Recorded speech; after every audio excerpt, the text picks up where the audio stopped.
O tema da apresentação será então Smart Cities em Portugal, uma realidade emergente. Eu, antes de apresentar a rede e aquilo que estamos a fazer em Portugal, optei por introduzir dois pontos prévios. Em primeiro lugar, o conceito de Smart City e porque é que nós entendemos que vai muito para além da tecnologia. Depois, falar um pouco das Smart Cities no mundo, qual o panorama, porque é que estamos perante um mercado em crescimento e então falar da nossa rede Rainer e dos projetos que algumas cidades em Portugal estão a desenvolver no âmbito das cidades inteligentes. Ao nível do conceito Smart City, que depois vão ter a oportunidade de trabalhar nos grupos, a nossa mensagem essencial é que Smart Cities não é igual a tecnologia. Há diversos conceitos, há diversas definições e nós escolhemos precisamente uma, apesar de não ser consensualmente aceite e não ser única e universal, escolhemos uma que parte do facto de uma Smart City aliar sustentabilidade, inovação, inclusão social e cultural e também governação e conectividade. Ou seja, há dois autores que em 2011 nos dizem que uma cidade, para ser smart, tem que investir tanto em infraestruturas de comunicação, tanto em tecnologias de informação e comunicação e em infraestruturas, como em capital social e humano, de forma a fomentar o crescimento económico, melhorar a qualidade de vida, mantendo sempre uma gestão equilibrada dos recursos naturais numa lógica de governação aberta. E esta definição parece-nos interessante porque abrange não só a tecnologia, mas aquilo a que nós designamos de um conceito sociotécnico de Smart City. E este conceito sociotécnico tem três componentes essenciais. Por um lado, a tecnologia, obviamente, e aqui temos o hardware, o software, as infraestruturas, os sistemas urbanos, mas tem também outras duas componentes não menos importantes.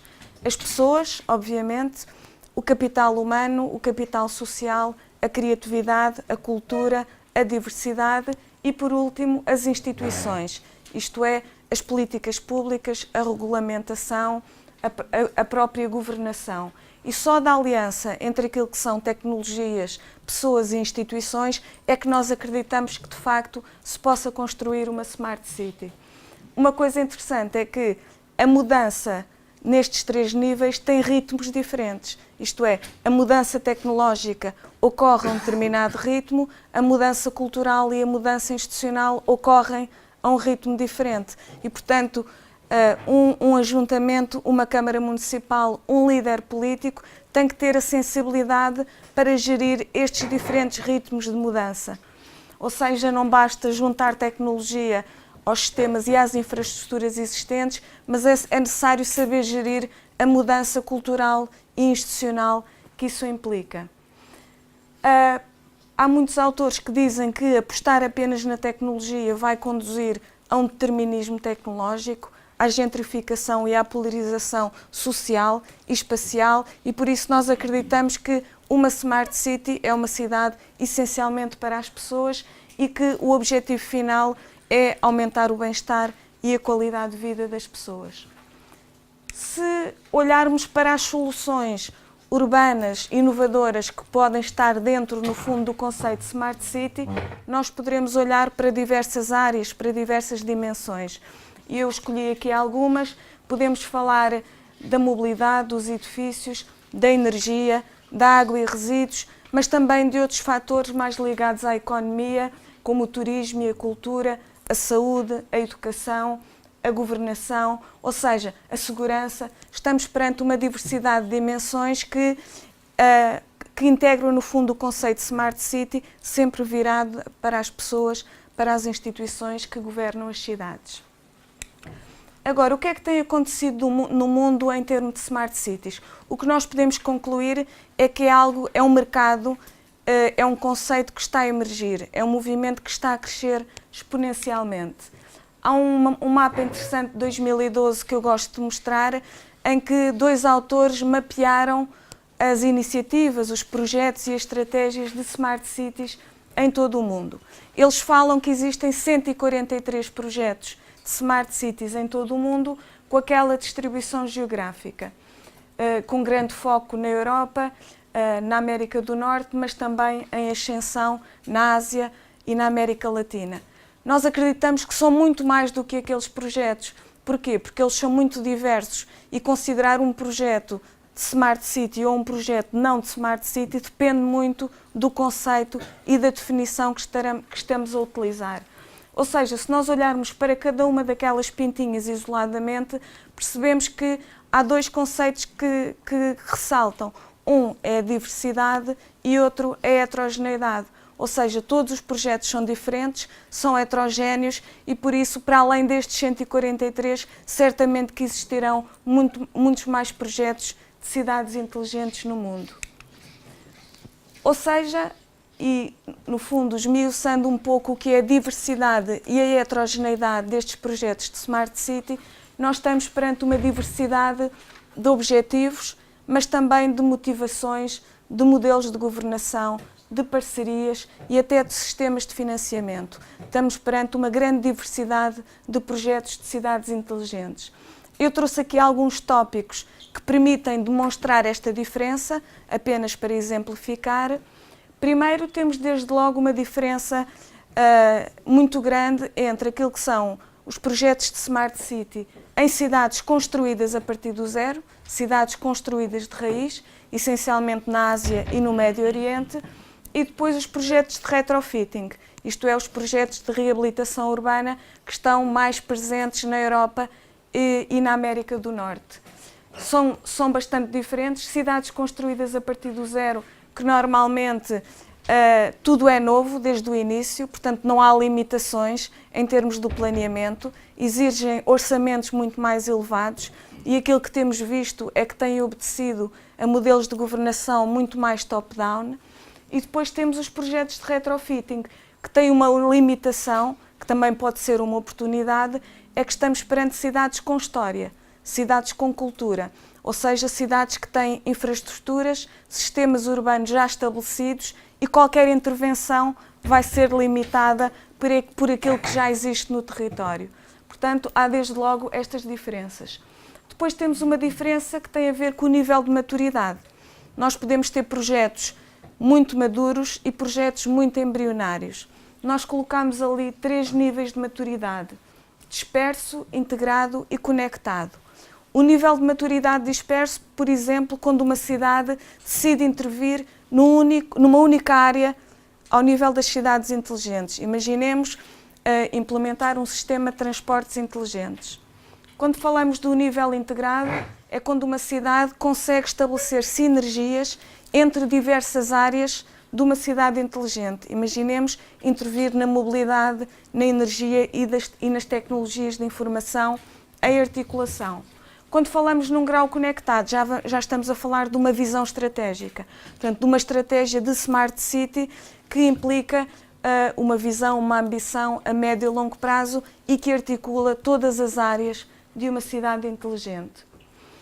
Depois, outra coisa interessante é que construir uma Smart City não é só fazer uma transformação radical e esperar que tudo sejam inovações radicais no seio de uma cidade.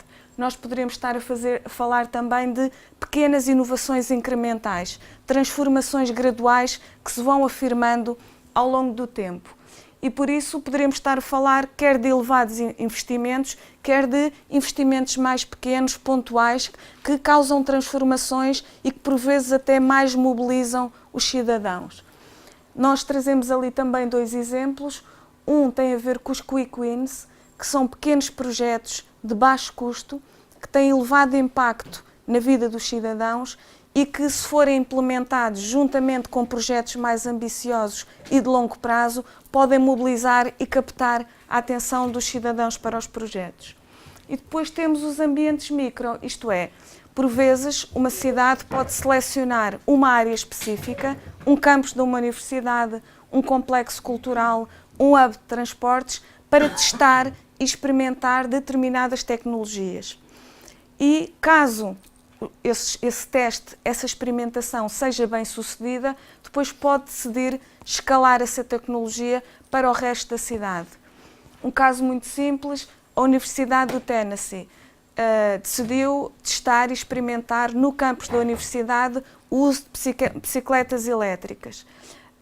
Os utilizadores teste ou piloto, foram um conjunto de alunos que estudavam na universidade e a experiência foi bem sucedida e depois foi alargada a toda a cidade. E nós podemos fazer isso em vários ambientes micro que depois aplicamos na cidade como um todo e até replicamos depois numa lógica de rede para outras cidades.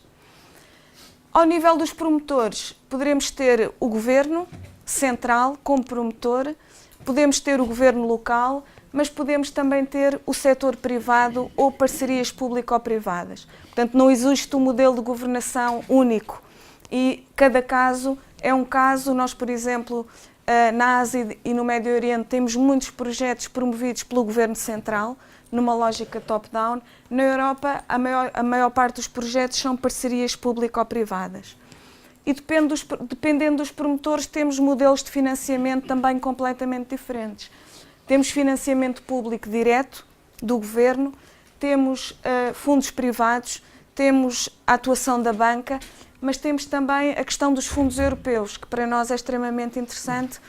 Nós sabemos que estamos perante ou no início de um novo ciclo de programação, 2014-2020, e as Smart Cities vão ser uma prioridade. Portanto, isso já não há volta a dar.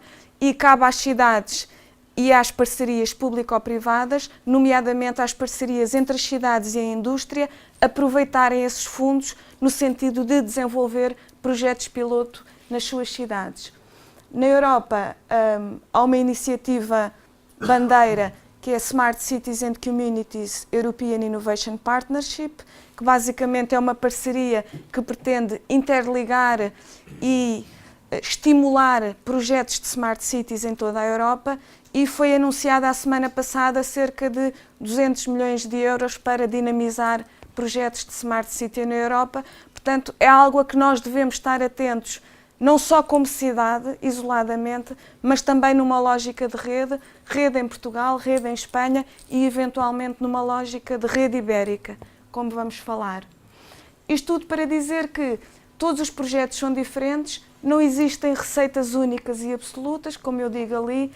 As estratégias têm que ser adaptadas às características dos territórios, à cultura, às instituições, às pessoas, à história das próprias cidades e das próprias populações. Apenas para ilustrar que tudo isto não é abstrato, e só trouxe 3 exemplos, só muito rapidamente, e trouxe 3 exemplos porque eles são diametralmente diferentes e permitem concretizar um pouco aquilo que eu acabei de dizer e que devem ser conhecidos, obviamente. O primeiro, de cima, tem a ver com a cidade de Masdar, nos Emirados Árabes Unidos. É uma cidade nova, construída a partir do zero, situa-se no deserto, a 17 km de Abu Dhabi, e de facto a ambição do governo, e aqui falo do governo central, foi criar a primeira cidade ecológica do mundo. Ou seja, todas as tecnologias que estão a ser testadas e experimentadas em Masdar têm a ver muito com eficiência energética, energias renováveis, veículos elétricos, veículos sem condutor, sistemas de gestão inteligente da água, dos resíduos. Neste momento a cidade já está, grande parte dela já está construída, mas o objetivo é estar pronta em 2020, 2025 e irá acolher cerca de 40 mil habitantes. O exemplo de Amsterdão, na Europa, que é completamente diferente. Porquê? Porque é uma autêntica parceria público-privada. Começou muito por iniciativa do governo local. Neste momento tem 70 parceiros, privados e públicos, que abraçam o projeto, e teve também muito na origem a estratégia de sustentabilidade da cidade de Amsterdão. O foco era muito cumprir as metas da estratégia 2020-2020, reduzir as emissões de carbono, aumentar a eficiência energética e promover o uso de energias renováveis. O que é que eles fizeram? Não fizeram grandes investimentos em infraestruturas, apostaram foi num conjunto de 16 projetos piloto, de pequena dimensão, em várias áreas, na mobilidade, nos edifícios, na gestão da água e, mais uma vez, caso esses projetos piloto fossem bem-sucedidos, seriam depois escalados para o resto da cidade. E estamos a falar, de facto, de projetos relativamente pequenos. Só para ir indo um pouco à frente, é que estamos a falar também de projetos que não têm apenas resultados qualitativos, ou isto não está a acontecer no abstrato. Amsterdão foi mesmo medir, através de indicadores, quais os resultados destes pequenos projetos piloto que estava a implementar.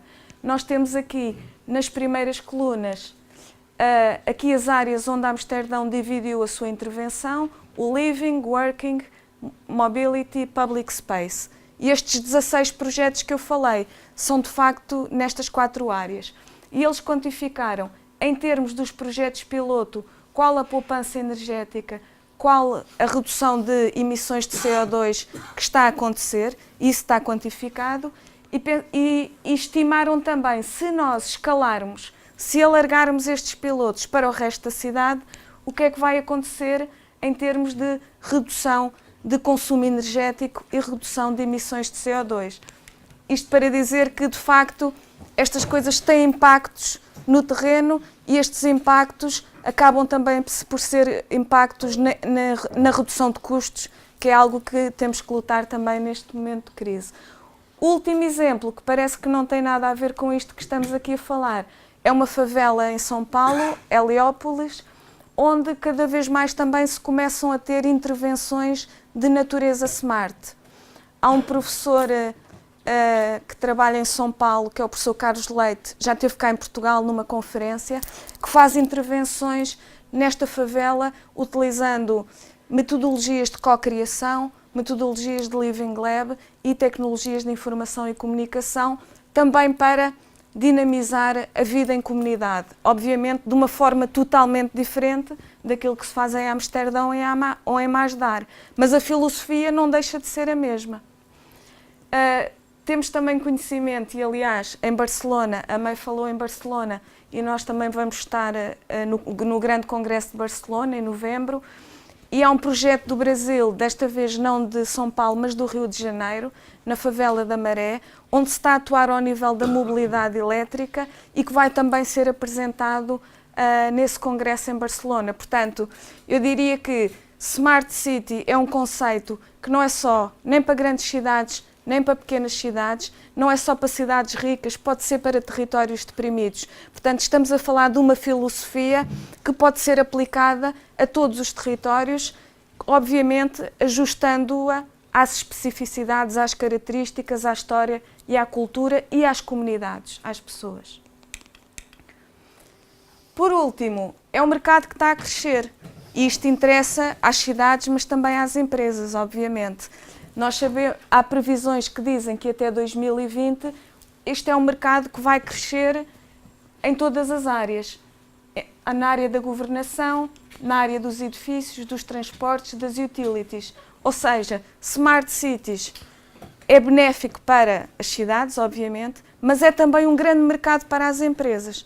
Empresas não só multinacionais, mas para pequenas empresas locais que até se situem na área envolvente às próprias cidades. Portanto, é também uma oportunidade para que cada país possa desenvolver e exportar tecnologia nacional.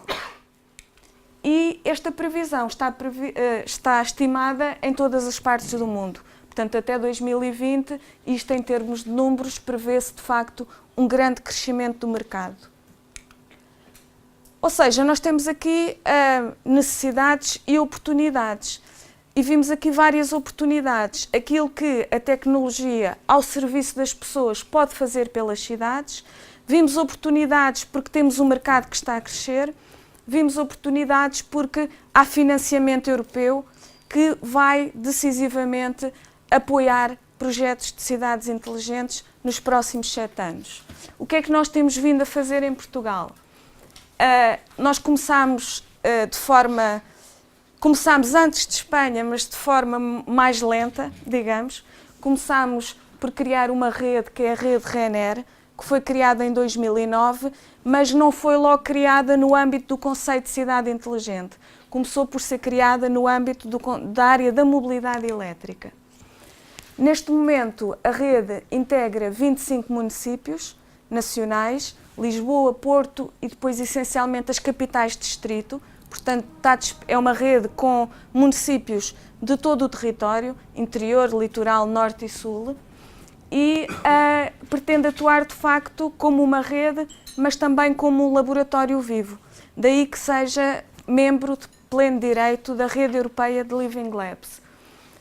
As 25 cidades representam 3,5 milhões de habitantes, portanto 32% da população nacional e, sem surpresa, Lisboa é a maior cidade da rede em termos de município, com 542.917 habitantes.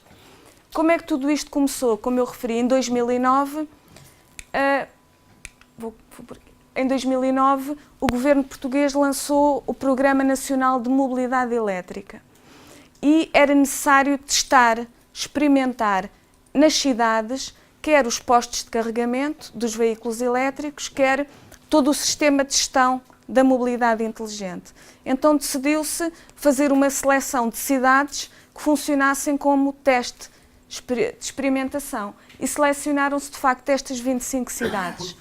Neste momento estão instaladas nestas 25 cidades 1.113 postos de carregamento e há um sistema de mobilidade que gera toda a rede. Nós temos aqui um exemplo de um ponto de carregamento que é desenvolvido, e é importante, pontos de carregamento que foram desenvolvidos com 90% de incorporação nacional, isto é, com tecnologia portuguesa, com empresas portuguesas a venderem e a exportarem para o exterior tecnologia portuguesa. Temos aqui um exemplo e temos aqui o Mobility Intelligence Center, que está situado na Maia, ao pé do Porto, portanto aqui no norte também, e que permite gerir praticamente em tempo real o estado dos postos de carregamento, os consumos, as avarias, os clientes, ou seja, é possível, através de uma password, o município entrar no sistema e perceber em que postos de carregamento há uma avaria, aqueles que estão a consumir mais ou menos, quais os clientes que estão a utilizar um ou outro posto. E tudo isto a rede começou de facto com o Programa Nacional de Mobilidade Elétrica, mas chegou um momento em que nós entendemos que, trabalhando com os municípios, devíamos dar um passo em frente e transformar a rede numa rede de cidades inteligentes, integrando outras áreas. Pelo que, atualmente, o que a rede pretende ser é um espaço de desenvolvimento, teste e experimentação de soluções urbanas inteligentes em tempo real. E aqui já não falamos apenas da mobilidade elétrica, mas tal como em Espanha, falamos de ambiente, inovação social, governação, cultura, turismo e todas essas áreas. Pretendem também ser espaços de inovação aberta, de co-criação, aqui está o grande envolvimento dos cidadãos, dos utilizadores, e espaços de partilha de boas práticas e experiências. Ou seja, como também referiu a May referiu um conceito que eu achei muito interessante, um espaço de solidariedade municipal.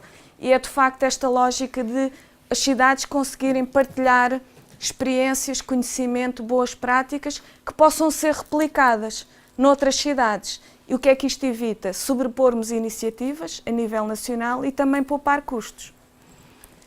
Depois são espaços de incubação de soluções locais que, em parceria com as empresas, tem aqui um potencial de exportação e de internacionalização. Neste momento, como eu referi, tudo isto está a acontecer praticamente em tempo real. Neste momento, o alargamento da rede prevê não só um alargamento temático, como eu referi, para as outras áreas, para além da mobilidade elétrica, mas há vários municípios em Portugal que manifestaram interesse em participar na rede. Nós, neste momento, temos aqui representantes de Matosinhos, que já há um tempo que manifestou interesse em integrar a rede. Assinalei ali também Águeda, perto de Aveiro, que manifestou interesse, e neste momento temos mais 5 ou 6 municípios que querem, de facto, integrar a rede. O que é que vai acontecer à partida? Vai haver uma reunião no dia 12 de novembro, onde vamos colocar à discussão este alargamento temático da rede e o alargamento a outros municípios, para criar, de facto, uma rede de cidades inteligentes em Portugal. Curiosamente, já tivemos reuniões com a RESI, em Santander, e a nossa lógica é assinar também um protocolo de colaboração entre a RENER e a RESI no Congresso de Barcelona.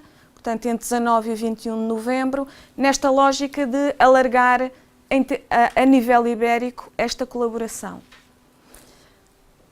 Por último, quando falamos da rede, dentro da rede o que é que está a acontecer?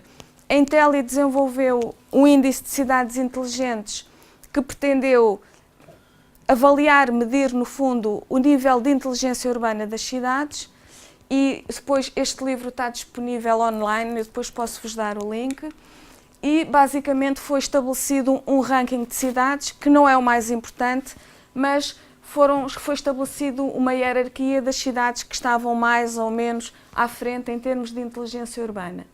Mas, apesar deste trabalho quantitativo, nós fomos também para o terreno e tentámos perceber as boas práticas, os projetos exemplares que estavam a acontecer em Portugal. E podemos dizer que em todas as 25 cidades da rede existiam projetos interessantes, ou seja, uma cidade por estar em número 20 no ranking não quer dizer que não tenha um projeto interessante. Todas elas tiveram projetos interessantes que foram identificados.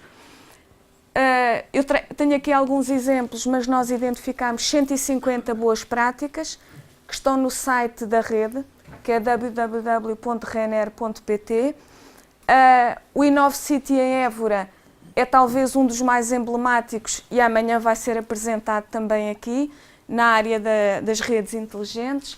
Depois temos em Coimbra o projeto de gestão da água inteligente, Coimbra, que tem uma estratégia Smart que também vai ser apresentada aqui hoje. Depois temos partilha de bicicletas elétricas em Cascais. Neste momento já há várias cidades do país que têm bike sharing elétrico. Zona de emissões reduzidas em Lisboa.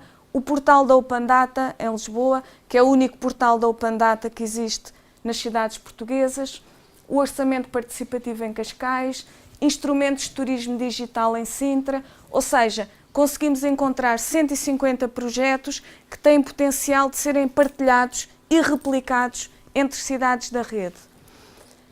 Há, porém, algumas cidades que, naquela lógica de maturidade da estratégia Smart, já têm algumas estratégias mais integradas. Estão no início, obviamente, mas mais integradas. E eu trago aqui apenas 4 exemplos, até porque todos eles são muito diferentes. Começando pelo Smart de Coimbra, vai ser apresentado hoje pelo professor João Orvalho, portanto eu não vou aqui detalhar muito, mas sabemos que se trata de uma parceria entre a autarquia, o governo local e a universidade, e por isso é distintivo. Foca-se muito na energia, na mobilidade, na saúde, no turismo e na governação, e que foi anunciado publicamente, penso que em dezembro do ano passado, portanto são coisas que têm meses. Em Lisboa, o foco é completamente diferente porque os promotores também são diferentes. Houve um acordo entre o governo de Portugal e uma agência japonesa, que é a NEDO, tal como aconteceu em Málaga, aqui em Espanha, e está-se a desenvolver um projeto em parceria com a autarquia de Lisboa, muito na lógica da mobilidade elétrica e da eficiência energética nos edifícios. Mais 2 projetos que podem consultar, também completamente diferentes. No Porto, o projeto também partiu de uma parceria entre a universidade e a autarquia, mas desta vez com recurso a fundos europeus. Falei-vos das oportunidades do financiamento europeu e aqui foi um concurso ao 7º Programa Quadro, onde existe um orçamento de 1,6 milhões de euros para implementar um projeto Smart na cidade do Porto.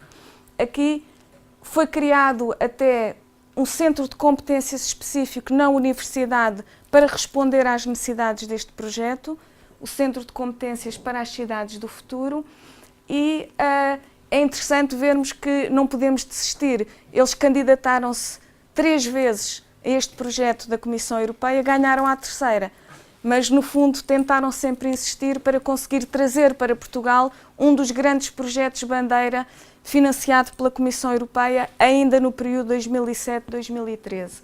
Em Faro, Faro foi a única e primeira cidade portuguesa que ganhou um concurso da IBM, que é o Smarter Cities Challenge, e basicamente técnicos da IBM vão fazer consultoria à cidade em termos de diagnóstico, planeamento e intervenção concreta em projetos.